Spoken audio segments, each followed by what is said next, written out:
Nowadays, Japanese companies, they give you plain round plastic disc with almost nothing on it, and they want 25,000 yen.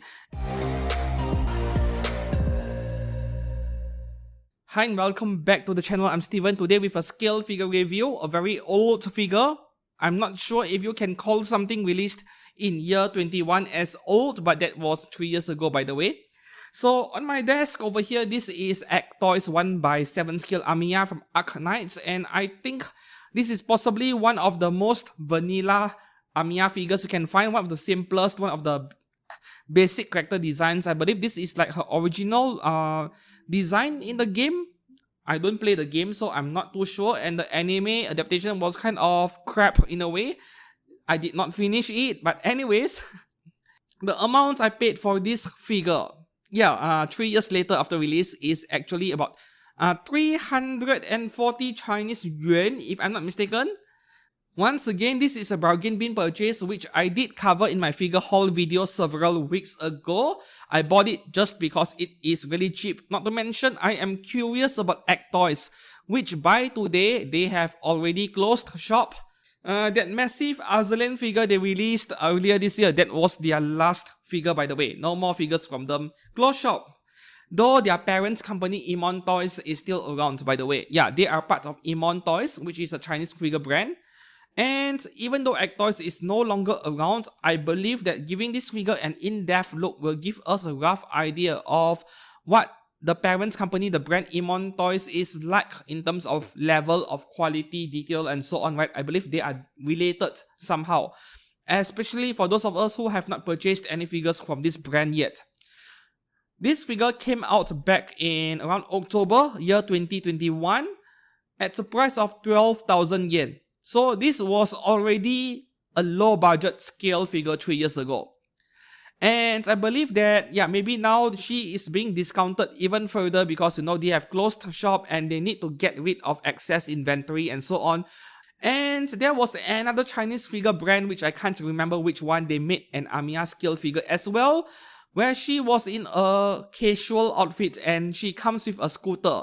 If you went for the deluxe version, of course. So until today, more than a year after release, I'm still interested in picking up that figure. That one is something I really am interested in. Reminds me of some Euro camp stuff, by the way. Okay, back to this figure over here. Before we move on to the details on the sculpt and paintwork, a quick mention about the unboxing. Everything was dead simple. You take the figure out from the box and you plug it into the base. That is it. There are 3 foot packs, 2 of them are plastic and only one very thin metal pack which is there to support the figure, which is understandable. And for a figure like this, 12,000 yen MSRP, I am not going to bug Actoys for not including 3 metal packs instead of 1 on this figure. This is a lightweight figure. There are no very heavy parts. I think she will do fine with a short and thick plastic pack. But there are 2 very interesting observations over here regarding the base of this figure specifically. The first one was that, this is a very heavy base and very unusual for a PVC scale figure in general. Most PVC figures, they come with a very hollow, lightweight plastic base, This thing is dense and heavy. So it really improves the stability of the figure. Not like this figure needs it at all.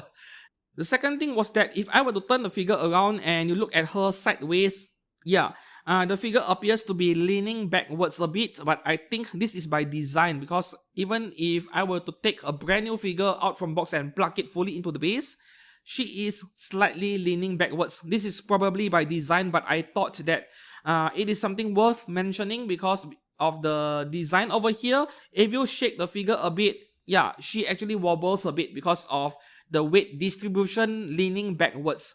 Though at the same time, I don't see this as a major concern. Moving on to the sculpting of this figure, I would say no problems at all, right? Nowadays, it is really hard to find a figure company where they make something that is completely different from what was being advertised. Nowadays, no companies do that.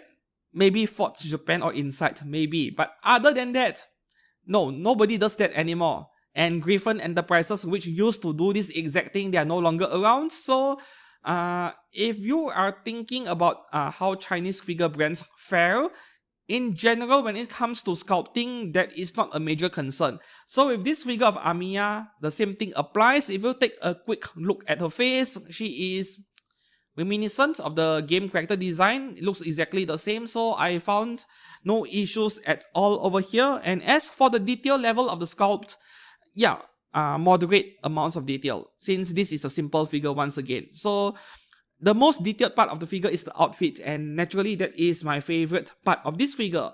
And I think if not for this yellow color strip over here, the figure will appear to be very dull and boring. Yeah, the colors are a bit too dark on this figure, but this yellow strip over here really saves the figure quite a bit. Yeah, there is some color contrast at least. And moving on to the paintwork of this figure, this is where I find a little bit of issues. Whether this is considered to be terrible or severe, that is up to you to interpret. But the most obvious paint flaw on the figure is on the left arm over here. This arm cuff, wrist region over here. Yeah, this is a major detail point for this figure's character design. The paintwork on the arm cuff over here, especially the metallic silver region, is a bit imprecise. You can see some paint bleeding out to the sides. The same thing can be said about the blue color stripe over there. Yeah, it is bleeding out ever so slightly. Yeah, very similar to what Fat Company does to many of their figures. The same thing can be found over here. Meanwhile, on the right side, the arm cuff over here, the paintwork is a lot more consistent compared to the left arm. So this is obviously a quality control issue when it comes to paintwork, but not severe enough to be a big problem. I mean, if this was a 25,000 yen figure, I would be really mad by what I saw in this left arm over here. But given that this is a 12,000 yen low cost scale figure, and even cheaper today, I guess I can forgive the paintwork over here. And this is perhaps the only major paint flaw I can find, the left arm. That is it. As for the rest of the figure, I really like how there is a very heavy dose of weathering and shading on her jacket. This blue color jacket over here, if you observe carefully, yeah, there are a few different very dark and slightly lighter tones. I really love this kind of paintwork once again. Meanwhile, the main body over here, the skirt, yeah, even the mini skirt, you can see some different shades of blue color, and this is something I love seeing in figures in general. Paintwork on the hair is also fine. It is okay. There are some gradients once again, but not very significant. As far as I can tell, yeah, the surface is smooth enough, and there are no ugly scratches or gaps or seam lines. None of that sort to be found on this copy of Amiya right here. So the only major flaw is that left arm. That is it. So with the paintwork over here, I would give it a maximum 7 out of 10, which is average, right? And lastly, a quick mention about the base. Just now I mentioned about the stability part and the weight. Now we talk about the design a bit. This is something very nice to see in a low-cost scale figure. Nowadays, yeah, Japanese companies, they give you plain round plastic disc with almost nothing on it, and they want 25,000 yen. And to get a base like this, though it feels a bit plasticky, you know, these things sticking out, it feels a bit plasticky, but at 12,000 yen, come on, right? That is acceptable. So I really appreciate the effort they went into with the base over here. And coming to the end of today's review, once again, because this is a bargain bin product, maybe she is a bit difficult to find in Japanese websites like Ami Pre-Owned or Mandarake. Maybe this figure can be hard to find, but over in Taobao, not that hard at all, and very cheap. And given that this is a stock clearance kind of sale where you're getting a semi-decent figure for not too much money, she comes as recommended in my books. Yeah, given that there are not many Amiya figures out there at all to choose from.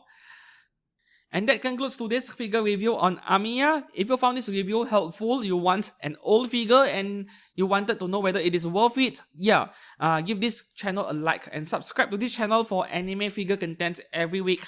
And until then, I'll see you guys again very soon. Goodbye.